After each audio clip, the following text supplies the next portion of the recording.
I am crazy, just like you. I am crazy, just like you. I am crazy, just like you. I am crazy, just like you.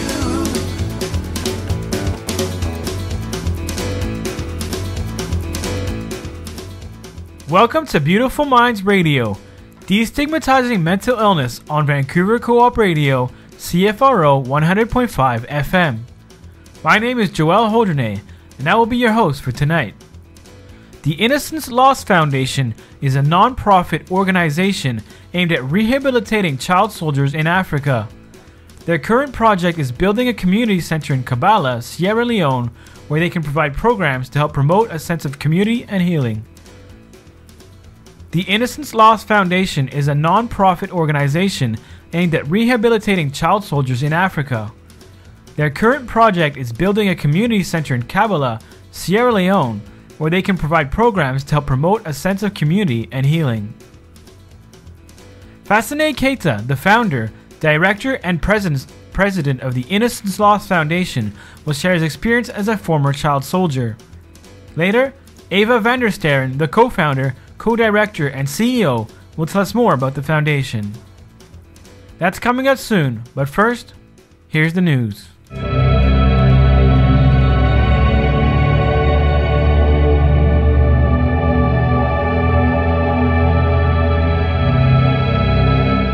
Social media could be goldmine for predicting mental illness, researchers say.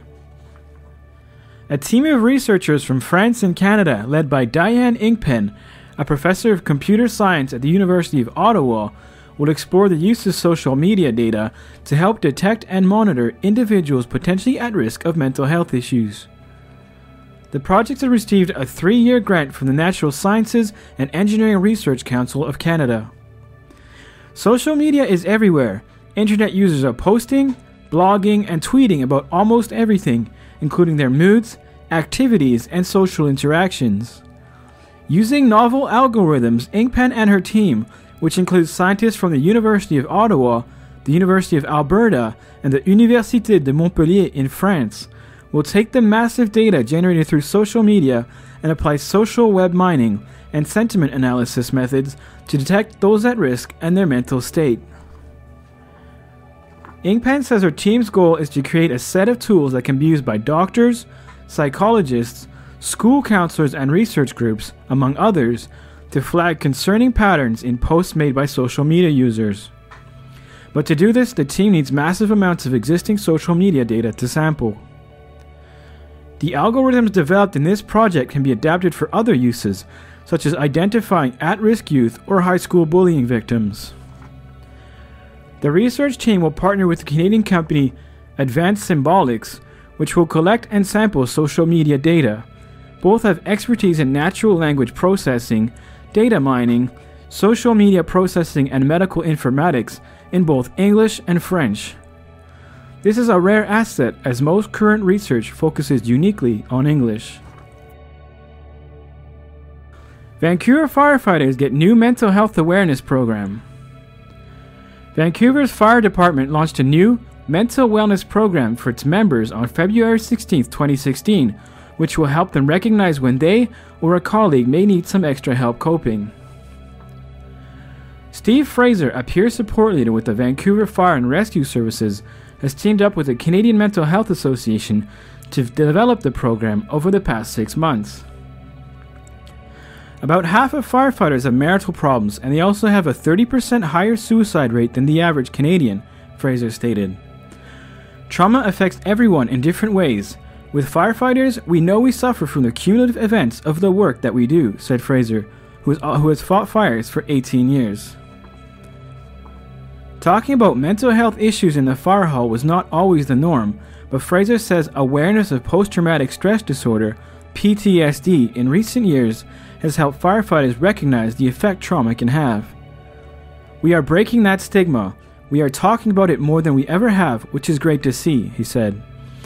On a typical day in the fire hall, if we have a bad call, guys will now come back and they will address it. Fraser says the new program is not about providing firefighters with therapy, to which they already have access, but he hopes it will raise mental health awareness among all firefighters to encourage greater peer support and help them address problems both at work and at home. Fraser stated, "The whole idea is to educate everyone on the common signs and symptoms." The pilot program will roll out in Vancouver fire halls over the next 2 years. Sources for tonight's news include the Vancouver Island Mental Health Society website and cbc.ca. And that's the news.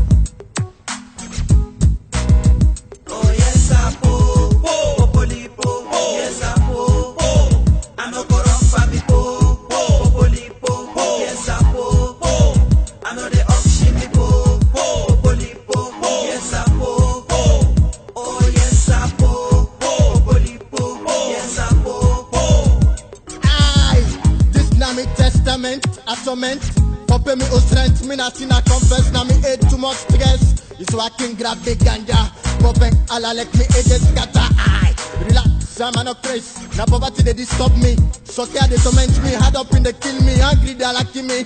If I die bamboo that go cry, you not lie, you go from crying, so fake ready eye. It's working, one down that goes to the youth man a put. Instead you not all they make plan for breath the youth man a put. Disrespect the youth man a put. Yet you not all need the youth man a put. For negatively exploit the youth man a put. Don't no take shelter from no dirty coat. And cast the blame pan the youth man a put. We brother then traumatized, youth man arise, make walk and drive so care up the sky. You don't say man then they grow dread. Still deliberate ranga forget. Still unemployment they bust me pocket. Still education a privilege. Still the system they bet. Still university graduate they drag. Within one kind of spot crap. Me brother drag. Oh babu I catch you go no say you no to snake for drag. But you no get options so come out now. Oh them go drag. Extra face one them up. Oh yes I po po poli po yes I po I'm no corrupt family po poli po yes I po I'm no the auction po poli po yes I po oh yes I po poli po yes I po. I wonder if I go get money for pay me bill. Me landlord give me notice. Reminisce me conscious, tell me for forget and sleep. Wake back around 1 a.m. booze and split. Blood are they down on me knees. They beg you please, set me free. Free from drugs and alcohol. Free from mental slavery. Every day they target with the food and drugs. Me life not the progress at all. Hey, me rap family outcast me left me for strain. That's why I smoke me brain. Suffer pain, pile on the rain. At the end I signal it again. Rather my life against, do my life against, junkie life against. So can make a people pack me bundle and go Ukraine. Because salon they broke down like in a train. So can they shed innocent blood. People then they die, cry. The politics, the propaganda and lie. Cry, the eye, mama no cry. Everything go be alright. Life not time, the one not ball, they revolve. So look there, hey, patient, no rush. You go flush. If my bluff you no vex, you don't know how we suffer forget. Maybe me no suck like you, cry like you, suffer like you, but you not discouraged like you. So keep the faith after darkness, you go see the light if you believe. That's what make Colombo let me go because of this po. I tire with this popoli po. Oh yes I po poli po yes I po I'm no corrupt family po poli po yes I po I'm no the auction me po poli po yes I po oh yes I po poli po yes I po. Mr. President, look me in the eye. Not to this kind life I've been a with Vancouver Co-op Radio is testing our transmitter facility from March 15th to April 4th. If you are experiencing interference in our broadcast, please call 604-684-8494, extension 226 to report. 604-684-8494, extension 226. That was a song Po by Fazineh Keita. Fazineh is the founder, director, and president of the Innocence Lost Foundation. He grew up in Sierra Leone during the country's civil war. He is using his experience as a former child soldier to bring awareness to the realities of war. As a graduate of Vancouver Film School, he is using his skills to tell stories, educate youth, and help people find healing through art. Here is Fazineh, interviewed by Sarah Casamong. This is Sarah Casamong, and I'm here with Fazineh Keita, and he's going to share his personal story with us. Thank you for joining us, Fazineh. Hi, it's great being here. I'm very happy to be here. So first, let's start from the beginning. What's your oldest memory? My oldest memory is the last day I saw my sister before I traveled to Tongafield. This is in Sierra Leone. I was around 5 years old. My youngest sister used to follow me wherever I go. And, sometimes we want to go cause trouble and we don't want her to come. And then she cries. And so we were planning to go steal some mangoes so we can sell them and make some money amongst ourselves, me and my friends. And she kept following us. So we had to tell her to, go back. And then, she went back home and she told my mom I was up to no good. So me and my friends we went to this place and then I climbed up the mango tree and my friends were supposed to be the ones that stay guard and warn me if the farmer was coming. But they saw the farmer coming. They didn't warn me. They just ran away. And then I looked down. This farmer was down underneath me with a big cutlass and telling me to come down. So I was like, no, I'm not coming down. It's like, yeah, you're going to come down. And I'm like, no. And then I finally came down because he waited. And then he took me home. Like I've had like one here and there, flashes here and there, but that was like the strongest like memory from way back. Yeah, I can remember.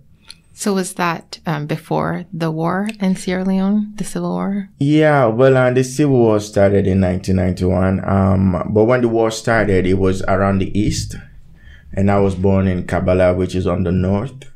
So when I was still younger, the war wasn't in Kabbalah yet. It was just in other places in the east.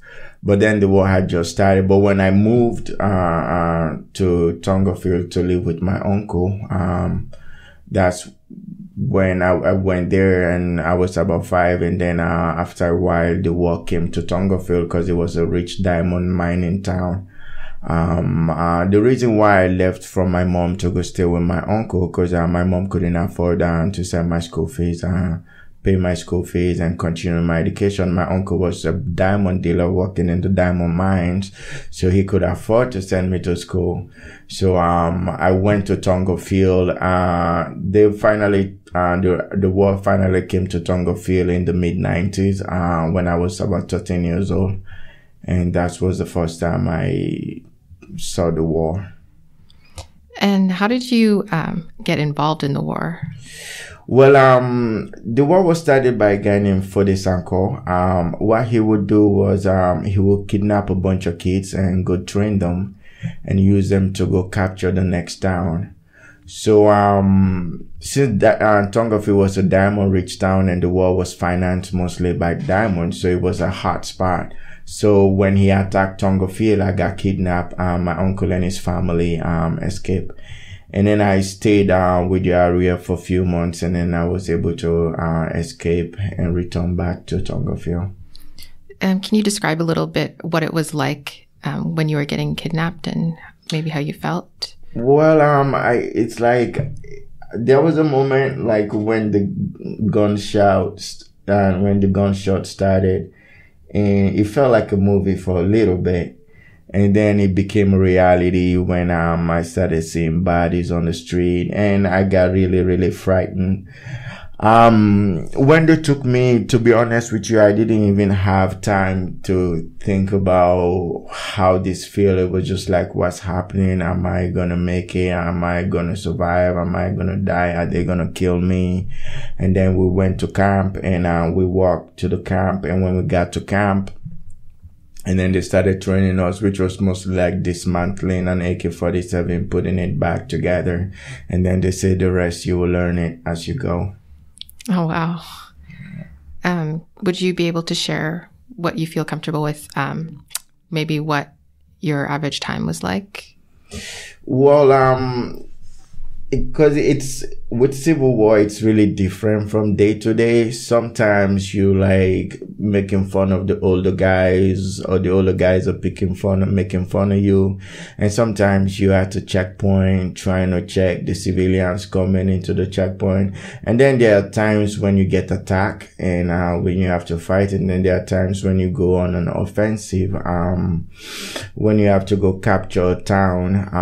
I think the worst times when we get attacked, because you don't know how many people are coming, where they're coming from. And then there are times when days like that, it's not so bad because you survive with some of your friends. And then there are times when you realize there's only a few of you left, and the people you were playing with a few hours ago are gone. Yeah, so it just varies back and forth.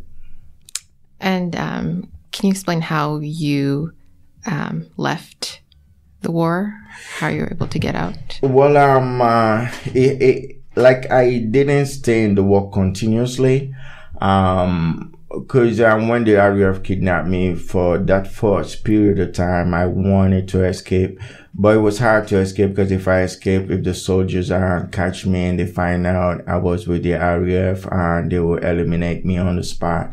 So what I did is we captured this town, and then we have a thing called Operation Pay Yourself, because they don't pay us. So when you capture a town, you take whatever you want, it's yours, that's how you get paid. So I went to this house and I was trying to loot, and then I saw student uniform lying on the floor. So I grabbed it and put it in my backpack, and then I escaped from the RAF and then changed into the student uniform, and then went to the military checkpoint. And then I told them that they asked me if I was RAF. I'm like, no, I'm a student. Like, did you see them? I'm like, I didn't see them, I just heard them shooting. Because when you say you saw them, and then they think you're special, and then they start asking you more questions. But if you say you didn't see them, so it's kind of boring, they just let you go.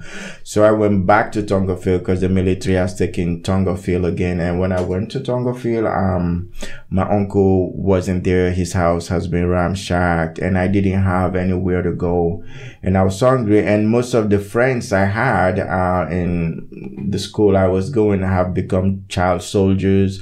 Like Bobby, he was even, he's like, he was even strong. I used to beat him up, but then all of a sudden he's like the new boss in town. So I started following him around because I get food from him and stuff. And then he convinced me to join the army for a little bit. So I went and volunteered to the army and kept my secret that I was kidnapped by the RAF because the enemy, right? So I went and joined the army for a little bit. The army is different. It's like, they were bad, but it was more, they were like, nah, their main goal wasn't to hurt civilians or to take away from people. They still, once in a while, they still do it. So I stayed with the army for a little bit, and then I got transferred to a different checkpoint. And then I heard, my uncle has returned, back to Tongafield. And then I came back to Tongafield and went to school. And then I participated in the war again when I was 13 for a little bit. And then that's when I learned the biggest lesson in my life, how war is just a game, and like things happen that made me realize that. So I stayed away from the war as much as I can. Every now and then I get caught in it for a little bit, and then I stay away from it. And then when it ended in 2001, and that's when I was able to get away from it finally. It has to end. What kept bringing you back to the war? Well, like the second time, like when I was 13, they attacked Tongafield and they killed my friends again, because Tongafield was a hot diamond spot. So it kept going back and forth. Like the government would take it, the RAF would come and fight for it because there's so much diamonds in it to sponsor the war. But the second time my friends got killed, and I thought this girl I was in love with was dead. She wasn't, but I thought she was, and I had like people told me, oh, she probably died. So there was that need for vengeance. Like it was the first time like I believed in the war. It's like, oh, I'm gonna go out there. These guys evil, the RAF, the militia is evil, I'm gonna fight them. And then we went, I remember my first mission then was to take over a town called Panguma. And when we took over the town, we lost about 30 soldiers, and the RAF lost about 50 men. But then they told us to bury the soldiers and leave the RAF, the enemies, on the ground. And then a few days later, the media came from the city and took pictures of the dead RAF. And then a few days later, someone showed me a newspaper. The newspaper said there was the soldiers took over Panguma, and there was only 2 soldiers, 1 injured and 1 dead, and there was about 50 dead RAF on the newspaper, and there was the picture of them. And I was there, and I knew there were a lot of men that died trying to fight for their country, and they just took all that from them just to make a propaganda to show as if the government was winning. That's when I started seeing the war as I'm just a pawn. I'm just being used. Yeah. So basically the media wasn't representing properly what you had experienced, what you'd seen for yourself. Yeah, and it was more like a setup too. It's like the government is involved in it. Cause, like in like a lot of, third world countries where the government has a lot of power, they have so much control over the media. And, if the newspaper or whatever want to survive, sometimes they have to play the rules by the government, handbook or textbook. So, yeah, it was just that, and it was more like seeing, like, at least if someone died, fighting for the country, at least acknowledge their sacrifice, don't use it and just try to get propaganda out of it. Cause then it was like, then who do you believe, right? Cause everyone is playing a game, and the fact is war is an art of deception, and a lot of people don't know that. And, people go, nowadays, people see war happening wherever in Syria, and someone say, "Oh, I'm fighting for God," and people yeah, they're fighting for God. It's like, no, that's just a war strategy. If you want people to fight for you, you got to tell them they're fighting for something bigger, either for their country or for God or something like that. And sometimes the media just play into that game, and it's just sad, because sometimes they just helping the bad guys, because he's telling them they're helping him promote his agenda. And the agenda, usually the strategy is just a strategy to get people to fight for them more. And that's why it's really, people need to be careful with war, because it's a deep game. It's everything in it is a deception. So once you realized that, how did you get to leave? Well, I was really lucky, because I would just AWOL, absence without leave. I would just get up and leave, and usually I'll go to a place, and then I'll find a family that's willing to bring me in. And I was really fortunate, because I found so many good people who would bring me in, and all of a sudden I'm living with their kids. They're my brothers and sisters. We're going to what brothers and sisters go through. We fight, we fetch water together, and we live together and learn from them. And then when the war comes again, and then you have to choose a side, because if you in a town and there is war in the town, sometimes you feel like if you don't choose a side, you'll just be a victim, because you don't even have something to protect yourself. And there are times like that when I'll find myself in situations like that, and I'll take a side sometimes for 3 days or 4 days till I find a way to get out, and I run. Because I was for me, it was just I don't want to die for a lie. I just didn't want to be part of it. But sometimes you just have to. So it was a lot of moving around throughout your whole... Yeah, my childhood. Yeah, I was here, there, and there, and there. And yeah. I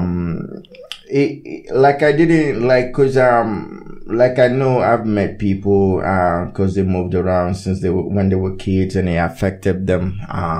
For me that didn't affected me much, cause for me it was more oh, my life is an adventure, I'm just going places. What affected me more was seeing my people die over something really, really not, that wouldn't benefit anyone. That was like what affected me most when I was a kid, because I used to like watch stuff like that and be like, it was just crazy. Like, how can people hurt themselves so bad and be so angry at themselves? It was, yeah. So when you were living with other families that took you in, was it hard to transition from that life of war and then just going to live a normal life and fetching water with the family and playing with the kids?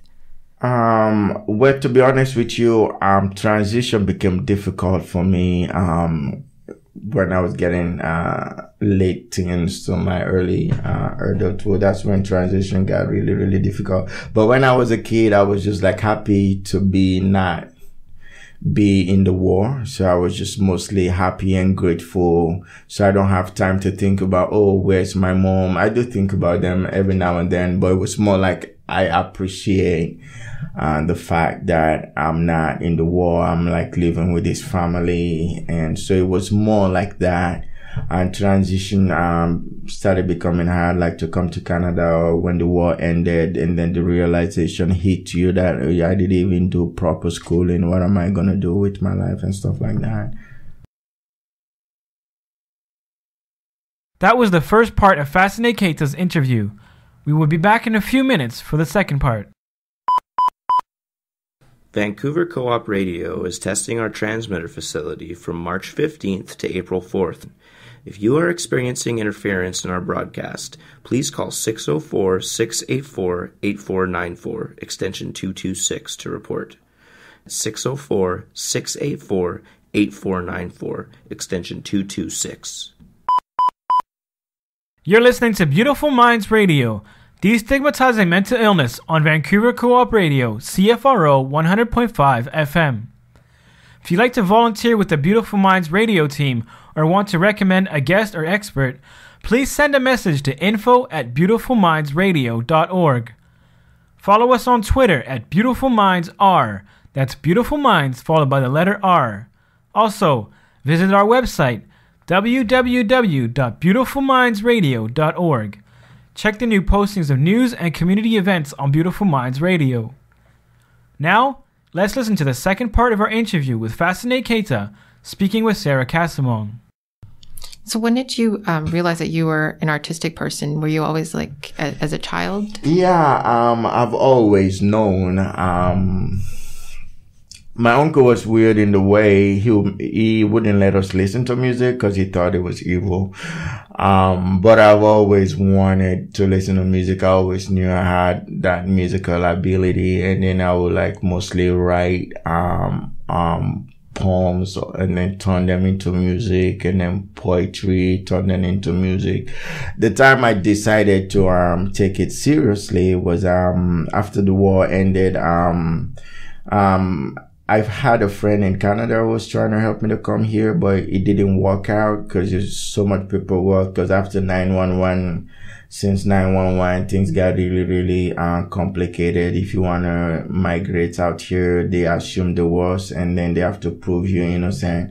So it took forever, and then that program got shut down. And then a friend of mine, this was like 2005 and stuff, a friend of mine told me about a thing called internet, and it's like, oh, it's this cool thing, and then you can just go in there and research anything you want to research, and it will come out. And I thought it was lying, and then we made fun of him, and then finally kept talking about it. So finally I went and checked it out, and it was like they had Yahoo search back then. It was a big deal, and then I went. The first thing I searched was corruption in Sierra Leone government, and then a bunch of stuff came up. So I just wrote it down, wrote the names of the ministers involved, and then I took it to the studio. And then I went to the studio because I got the melody in my head and how I'm gonna sing it.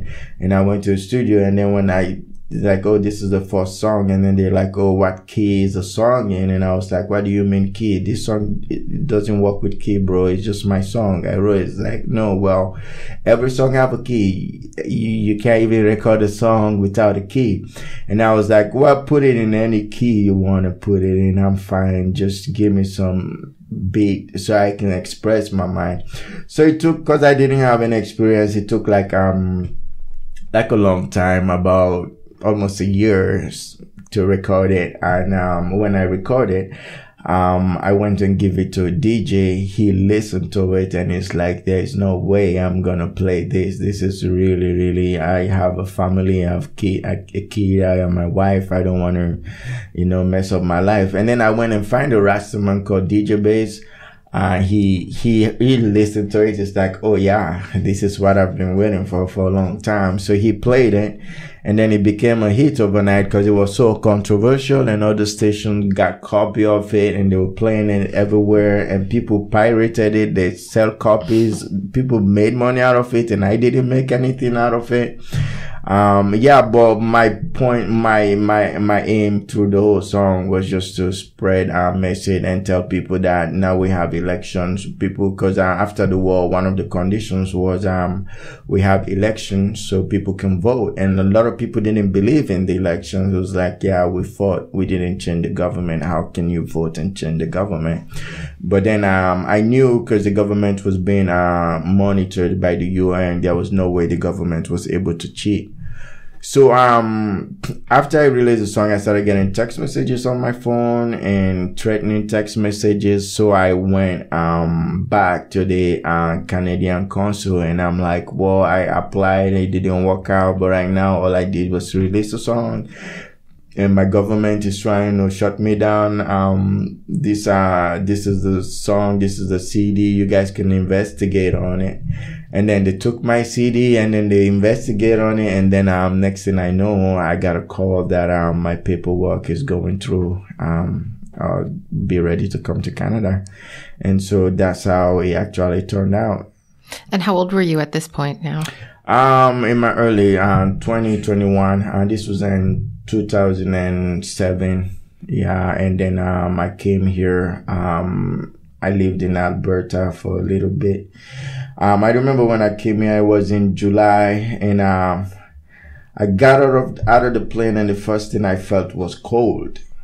And then cause they warned me in Africa, so I brought a toque and a jacket. And then when I put my toque on and my jacket, and then they came and picked me up, and then they noticed my toque and my jacket. And then they said, what's happening? I'm like, are you sick? I'm like, no, I'm cold. And then like, oh, you have no idea what cold is. Just wait.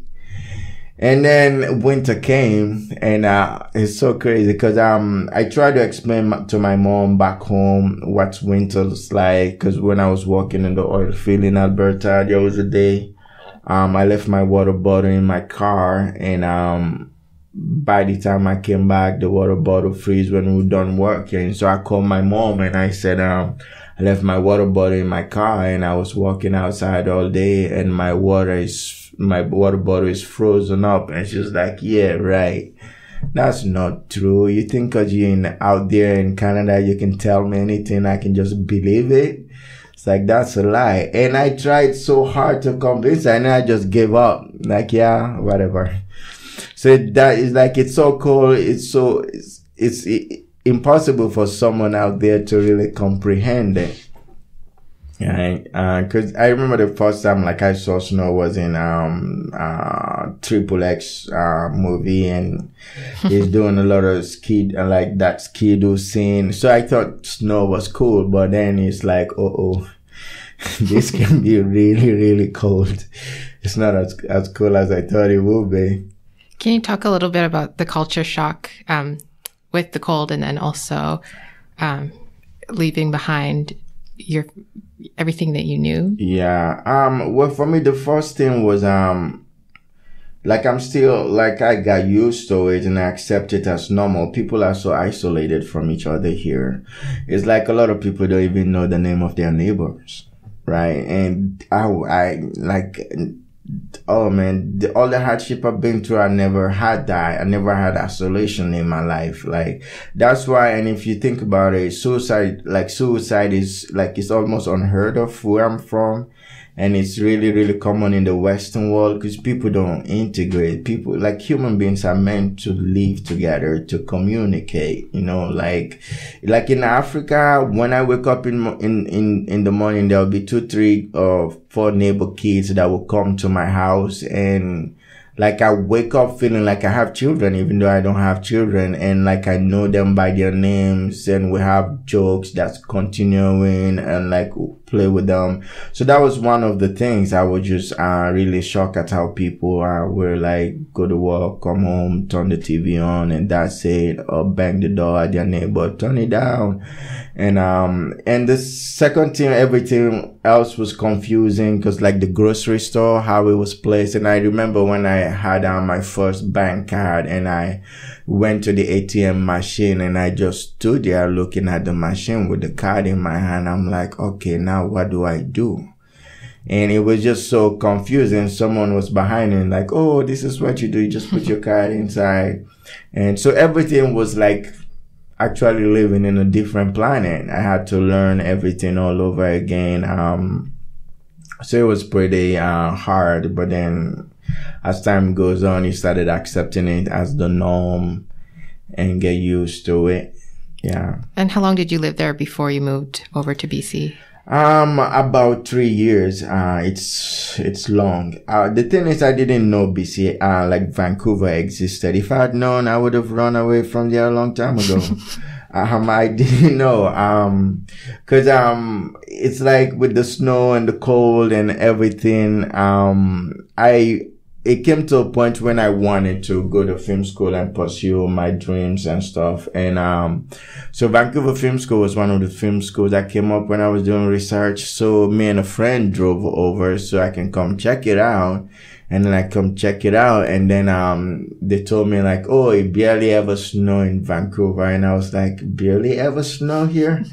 Like, yeah. And that was it. And I was like, well, I guess I'm moving to Vancouver. So before I even finalized the school thing with Vancouver Film School, I already made up my mind to move to Vancouver.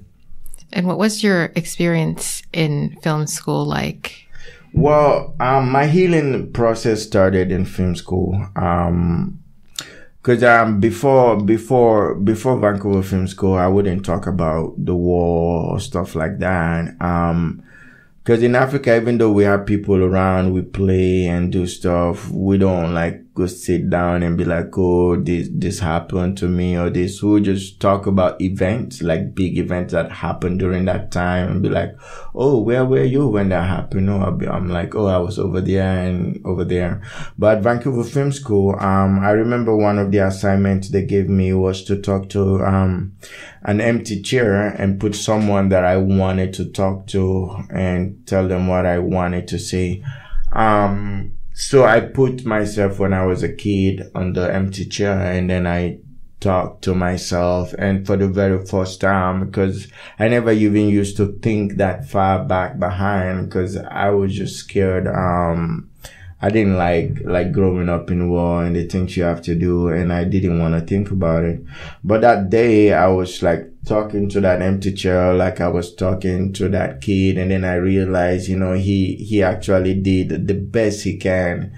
Because in situations like that, not everyone would put their hands up. Like, I participated in war, in gunfight, and I never remember like physically, except if a stray bullet kill a civilian. And that was like the first things I started hanging on to. Cause, before I got involved in the war, my grandma, she scared the daylight into me about killing innocent civilians. Like, not saying, oh, if you fight in a war. Cause I was like, why is she always telling me about this stuff? Cause the war wasn't even in Tonga field yet where I was staying. But then when the war happened, and like it was always in the back of my mind, oh, if someone is fighting me, is trying to kill me, I'll shoot, but I won't shoot civilian. And watching what my friends did around me. But even that, even though like I wasn't allowed to get civilians. And you don't know, sometimes in war, it's just gunfight, you just shooting. Sometimes you don't know where your bullet goes, right? But, at Vancouver Film School, I started, putting pieces together. I started allowing myself to think back and be there and be okay with it. And then, it got really, really hard because I got angry and I couldn't understand or control my emotions. And then the nightmares, I've always had nightmares, all the time, but then it got worse. And then, I was writing a script, and one of my characters in it was, a heroin addict. So, I decided to volunteer or start in the downtown east side to understand more about addiction. But while I ended up getting a job while I was in school. So, meeting other people in the downtown east side that I really cared about, building a relationship with them and realizing, even though I grew up in the world, there are people out here too who've had, traumatic stuff happen to them and they're dealing with PTSD too. So I was able to, feel like I wasn't alone, right? There are a lot of people going through stuff in their life. It's just how you deal with it. And, seeing how people react, cause I was a front desk and then I become a support worker. Seeing how people react, with PTSD, I get it. See someone go off for something that's not really what's pissing them off or what's making them angry. There's something else that's making them angry. And watching that happen, oh man. And then I started understanding PTSD more. So it actually worked in my best interest because I was learning from the people I was working with. So what were some of you mentioned nightmares. What are also some other symptoms that you experience? Well, beside the nightmares, it's sometimes I get this dark feeling in my belly. It's just and then sometimes it's just my whole body feel sensitive or sour. But, the nightmares was the main one. And then sometimes, I would see something in a movie that triggers me. And I'm getting over that now. There was a moment where it was hard for me to watch war movies, but I'm starting to enjoy it now. I don't know if it's because of the industry too, knowing that, it's all fake. It's not even real. It's just, it's sometimes I don't want to talk to people. I just want to play guitar or write or be in a closed door. And, and I think, working out, I'll wake up, I'll go to bed happy, and then I'll have a nightmare, and then I wake up the next morning and I'm really, really hurting. And then I go to the gym, I come back home, I'm fine. It's just I've never been literally diagnosed by a doctor and be oh, you have this and this. Everything I dealt with was just from me learning and understanding how my body react to things. And which was sometimes I feel I'm lucky because, when I was doing research on PTSD, and it's in Canada and the United States, there's a lot of soldiers that kill themselves. And the thing is, when soldiers come back from war, they put them on hard, drugs and stuff, antidepressants and stuff. And most of the time they get addicted to this stuff and it's hard for them to kick it. So, when the war ended with Sierra Leone, we didn't even have that medication or things like that to begin with. So I felt fortunate to actually be able to deal with all my problems naturally without, getting addicted to medications while doing it. So art was your way of, first realizing, that was through your film school project. And then, you mentioned you play music and that helps you through. Can you talk a little bit more about, art as a form of therapy? Well, because even when I was working in the town inside. I had clients that I would buy, because the company I was working for don't buy it. I have to buy it out of my pocket. I'll buy for them crayon, or if I'll buy like books, like crayon drawing books and stuff like that, or paintings. You give it to them, and you see how like some of these people, how they feel they're able to accept being alone without anyone, because sometimes it's like someone is trying to kick a habit, but then they have friends, right? So if they hang with the friends, they gotta do the drugs. If they don't hang with the friends, they don't want to be alone, because it's hard being alone.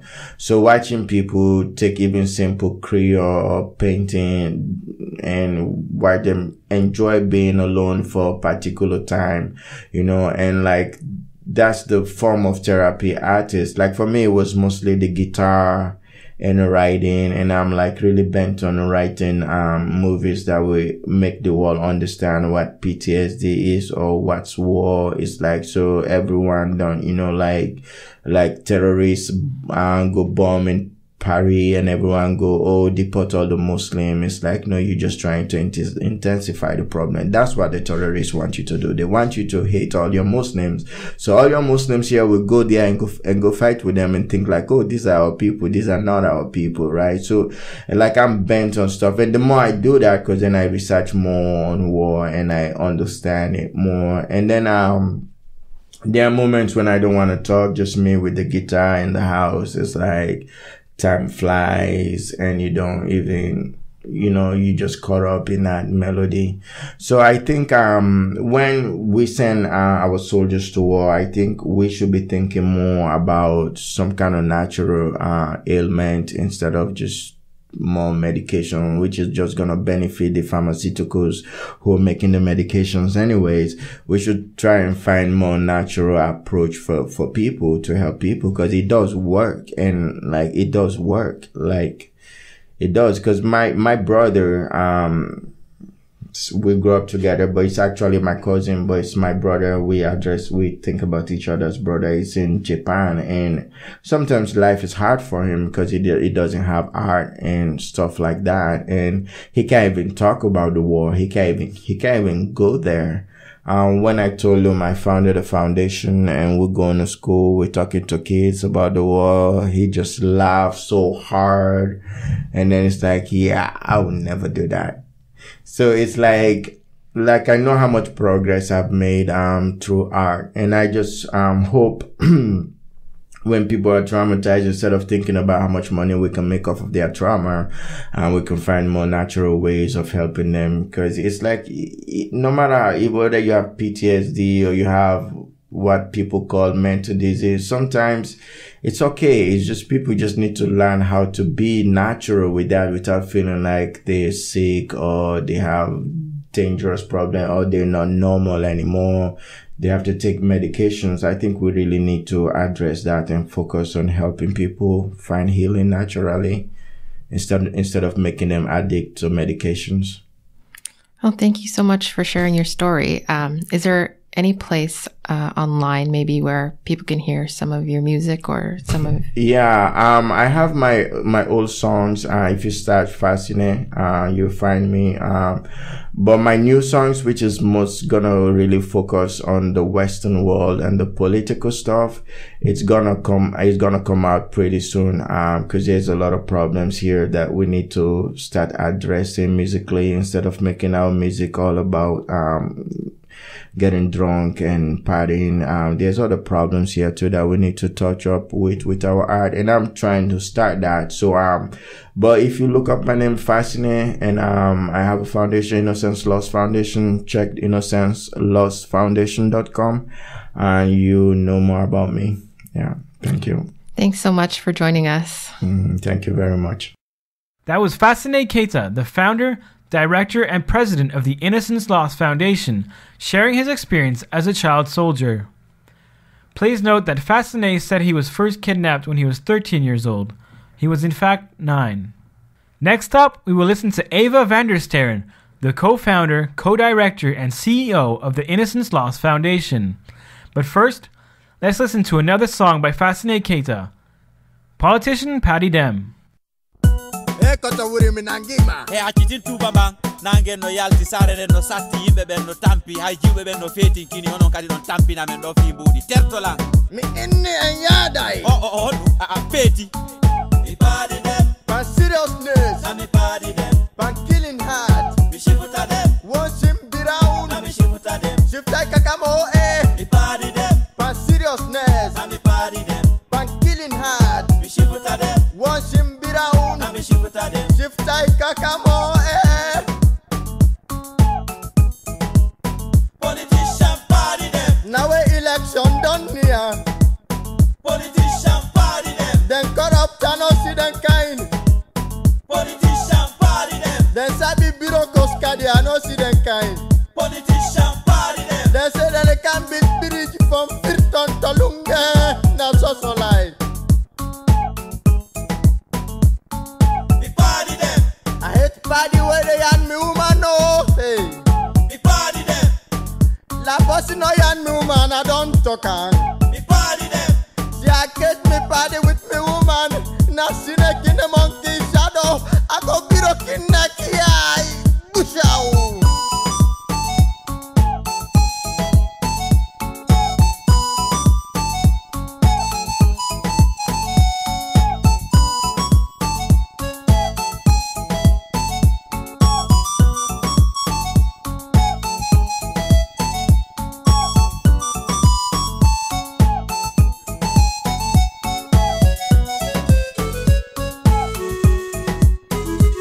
woman body them Woman party then a dog man I no see them kind. woman body them Then Tongosa I no see them kind.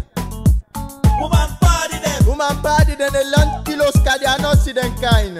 woman body them Then a fat for man kadi I no see them kind. woman body them Woman party then discussions in auto Congosa and a man talk. woman body them Woman party then young see them make palava. Then they pull them secret all na do. No tata.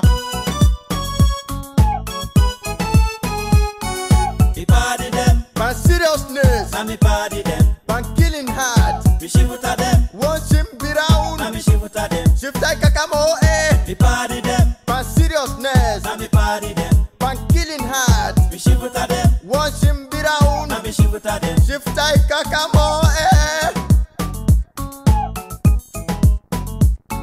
mi body them Where they thief you cassette and left the empty case in your hand. mi body them Somebody then dead, then they didn't care. Then the jack. Gonna see jack no more than a finger pocket you. Do no more jack. mi body them Where they can fan you pot, then a fire, then a slip na your house. Big diamond party is not good for economic reason, oh. mi body them Where they can lend you gym currencies and you get up in the turn and back. Moja. mi body them Where they balance you and go eat. Don't you weapon must carry fine. You can sit down near you and biggie you like say from money time no eat. mi body them Where they hide soak Gary on the bed. Then there is called Kirio man. Give it the technicalities. Don't know what dying or fine. Yeah.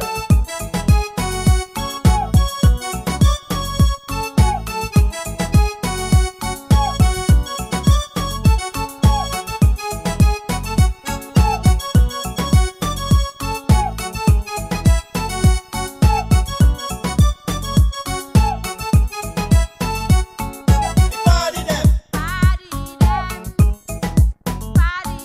mi body them mi body them mi body them mi body them mi body them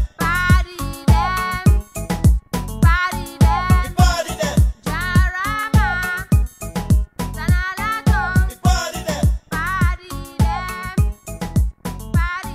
mi body them